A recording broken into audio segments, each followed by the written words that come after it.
তুমি এসেছিলে ঝড়ের বেগে এই নিস্তরঙ্গ ভারতবর্ষে এক প্রবল প্রাণের স্পন্দন হয়ে। পরনে গৈরিক বসন, চোখে হিমালয়ের গাম্ভীর্য, আর হৃদয়ে ছিল আর্তের প্রতি অসীম করুণা। দক্ষিণেশ্বরের ঘাটে সেদিন তুমি যখন এক পাগল ঠাকুরের সামনে দাঁড়িয়ে প্রশ্ন করেছিলে, আপনি কি ঈশ্বর দেখেছেন? সেই মুহূর্তেই শুরু হয়েছিল এক নতুন ইতিহাসের পথ চলা। নরেন্দ্রনাথ থেকে তুমি হয়ে উঠলে বিবেকানন্দ। বুদ্ধের সেই করুণা আর শঙ্করের সেই মেধার এক অদ্ভুত মিলন স্থল। শিকাগোর সেই ধর্মসভা আজও তোমার নামে মুখরিত হয়।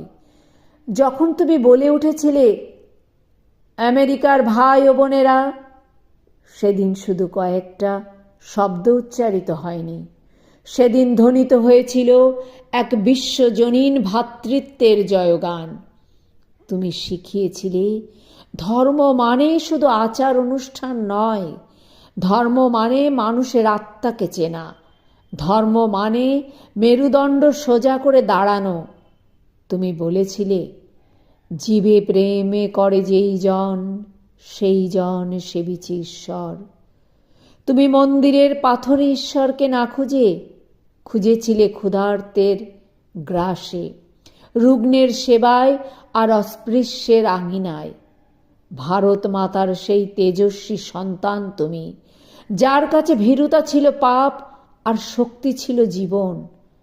আজও যখন দেশ ক্লান্ত হয়, যখন যুব সমাজ দিশা হারায়, তোমার সেই বজ্রকণ্ঠ কানে বাজে, অতিষ্ঠিত জাগ্রত প্রাপ্য বরানো নিবোধত।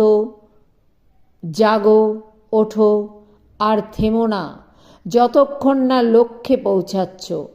হে বীর সন্ন্যাসী, তুমি কোনো এক সময়ের নও, তুমি সর্বকালের। তোমার সেই দুহাত জড়ো করা দৃপ্ত ভঙ্গিমা আজও আমাদের মনে করিয়ে দেয়, মানুষের চেয়ে বড় আর কিছু নেই। সেবাই পরম ধর্ম, সেবাই পরম ধর্ম।